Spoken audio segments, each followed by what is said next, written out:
gracious me!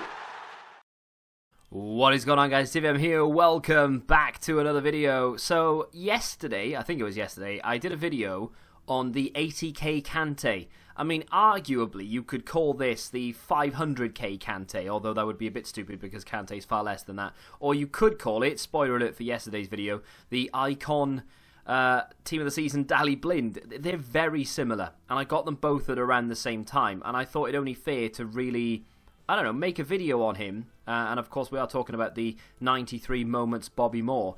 I'm not going to be using him again. That's a lie. I've used him once as a centre-back.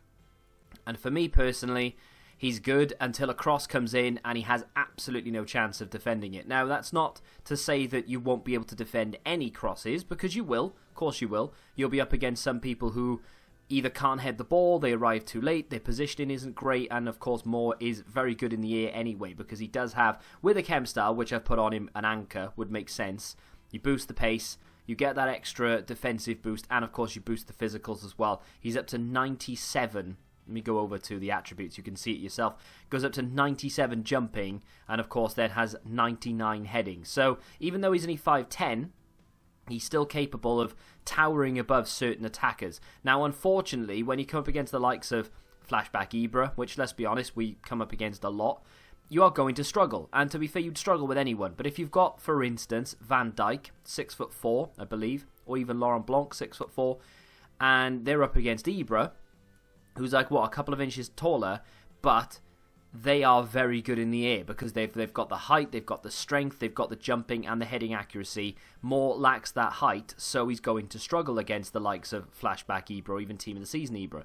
So, with that in mind, as a centre-back, I'm not a massive fan of him.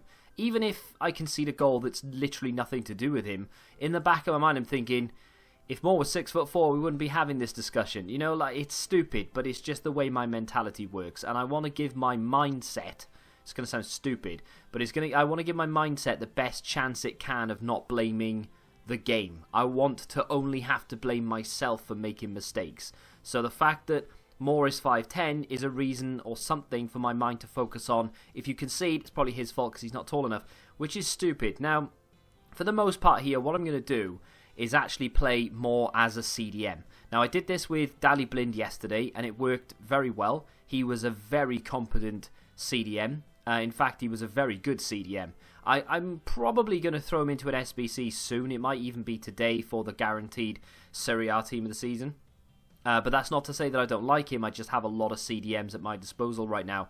Moore is one of those that I did purposefully to go into an icon. So, again, I'm unlikely to keep Moore, as I would like to get that 100k pack and maybe go for someone like Patrick Vieira, who is a natural CDM and of course extremely meta. Now, when looking at this card, the reason again I gave him an anchor, even though I knew full well I was going to play him as a CDM, really wanted to improve that acceleration and sprint speed, which we have done by 5 in both departments.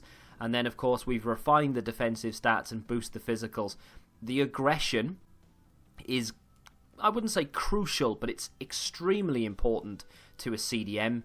It's how aggressive they are in attacking the ball, not necessarily how aggressive they are in going into a challenge off the ball, or not selected, for instance, so he's not going to lunge into challenges per se, but he will get there first, and that's one of the reasons, you know, when you pass the ball into someone's feet, your player is stood there, and the guy behind you rushes to the ball. That is in part to do with aggression. It's not all aggression, but it's in part too, because it's them attacking the ball. And in the air, it's even more important as well. So you'll notice that players with high aggression and good heading will win more headers. And that's because, again, the game essentially just sort of pushes them toward the ball. They attack it better. So having high aggression is a very good thing in FIFA. Now, the rest of his stats are insane.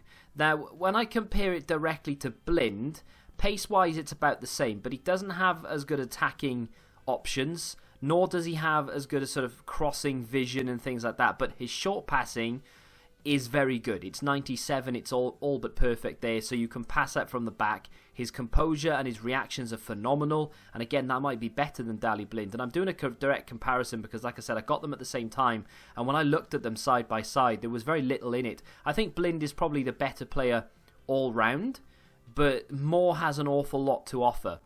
And of course, he can play in several positions. I mean, I wouldn't necessarily want to play him as a fullback because he doesn't quite have the pace there. But, I mean, I'm pretty sure he'd do an adequate job, as would Daley Blind for that matter. But either way, this guy links with everybody, doesn't he? Because he's an icon. And of course, we've already talked about the defensive and the physical stats. Very, very good indeed. I mean, I'm not completely against keeping this card, to be honest. It's between him and Daley Blind for being kept. I think I'm going to keep one of them. I just don't know which one to keep. More would be stupid to keep, really, because I did it specifically for Patrick Vieira. But having one of them to come on as a super sub is brilliant, because Mbabu is going very soon as well. Now, with that being said, let's get into some gameplay. So very much the same layout as yesterday's video. I'm going to do this post-com, mainly because Moore was coming on as a sub. There he is, of course, playing a great ball, to be fair, and that's one of his talents, and we'll talk about that when we get to it. But the whole point of me doing this was I was bringing him on in foot champs in games like this. You know, it was tight. I needed someone who was more than capable of coming on and doing a job. And, of course, Steven Gerrard doesn't normally last the full... that's a great goal from Ronaldo. Really well worked as well. There's a lot of passes in there if you count them. I mean, even more before the clip even started. But up until, I think, the throw-in. Yeah, or the goal kick, sorry. But either way, I did this in foot champs. I was bringing him on when the game was tight, maybe 1-1, 2-1 down or something like that. And I needed a little bit of a perk up because he is a very, very good CDM. And like I said, I wouldn't really want to play him as a centre-back because I'm very wary of crosses. More and more people these days are crossing now. It's come to a point where you either face a first-time shot player or you face a crosser. And very rarely do people mix them up. I've actually adopted the first-time shots into my game massively. That was the aggression there from Moore coming in. He actually missed the ball on that occasion, unfortunately, but he is normally quite accurate in rushing in and retrieving the ball. It can be a hindrance sometimes. Terrible pass back across the box. There he is to intercept, though, and again, the aggression keeping him ahead of the attacker. It can be a hindrance sometimes, or a negative, I should say, when Moore is sort of aggressively running in and not getting the ball, and then he's out of position, and then if they counter, we're in trouble. But more often than not, he does get it right, and it's not an issue at all. Look at him tracking back there. That extra pace boost meant that he could keep pace with the strikers. He's in the box. On this occasion, he doesn't need to do anything because the keeper's got it, but still. So, in terms of should you do this, I mean, he's what, 500,000 coins-ish to do the SBC right now. I reckon icon-wise, that's one of the cheapest, if not the cheapest icon to actually craft from the SBCs. It's one of the reasons why I wanted to do it. As I say, the reason I mainly did this is to put it into Vieira. I didn't know which icon I wanted to do at the time, but I knew I wanted to do an icon.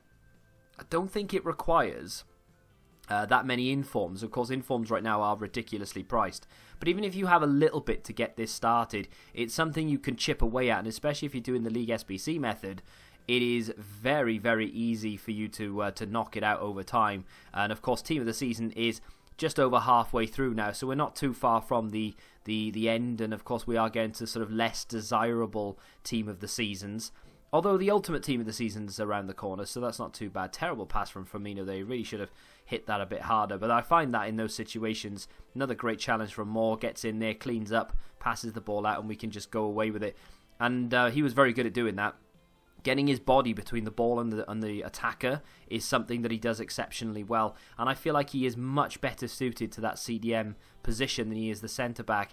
And I kind of urge EA in a way, again, another great challenge from him there, I urge EA in a way to make it. I know it's a bit overpowered in a sense that people can just play things wherever they want, but ultimately the game is called, or the game mode rather, is called Ultimate Team. It's not called, semi-restricted team, because at the moment you can't really put him there or whatever because of the chemistry. I can't play Ibra, Aubameyang and Mbappe in the same team without sacrificing the certain positions because I need the chem, which is really frustrating to me. So in my opinion, they should either have two positions for one player or allow you to mould a player into a position. So for instance, Moore, the more that he plays, get it, in the CDM role, the more comfortable he is in that role. Therefore, going from 6 chem starting, obviously, because he's off chem, and then he molds into the position. So maybe after 50 or 100 games, he learns the position. Maybe it takes a certain amount of in-game minutes, online only, and maybe only in Rivals and Weekends, so you can't literally go into squad battles and just rinse the game mode on beginner and then get him, comfortable in that CDM role. But that would be so good, so that we could actually play these players that we actually want to use in the position that they are essentially suited to the game and have full chem. But unfortunately you can't do that. So as far as a super sub CDM is concerned, yes, it's an expensive one, it's a very high rated one, but it's definitely something I would seriously consider if you're on that sort of... Your squad needs to be at that stage where your starting 11 is looking very tight and you don't really need to make that many changes. Maybe an upgrade from an 87 to an 88 or a 91 to a 92 inform or something along those lines. If your team is looking like that, then this card is going to just, boost that bench and make that bench even better. No idea what I've called this video, but if you want my honest opinion, this card is fantastic. And if you want to use it as a centre-back, that's up to you, and you can get on with it if you want. And yeah, I would be very wary of the crossing, but in my opinion, the CDM role for this guy is perfect. He is just... like, everything about it is perfect. Medium. It does sound like a bit of a, I wish he had high defensive. I'm happy he's got medium, because he's happy to just track up and down a little bit. I've got him on stay back while attacking anyway, so it's not an issue. I'm a big fan of this guy, and it would be a real shame to have to let him go. It's a shame, really, that the icon SBCs aren't repeatable, but it is what it is. If you've enjoyed today's video, do me a favour and smack that like button, subscribe to the channel if you're new, of course, and until the next time, goodbye.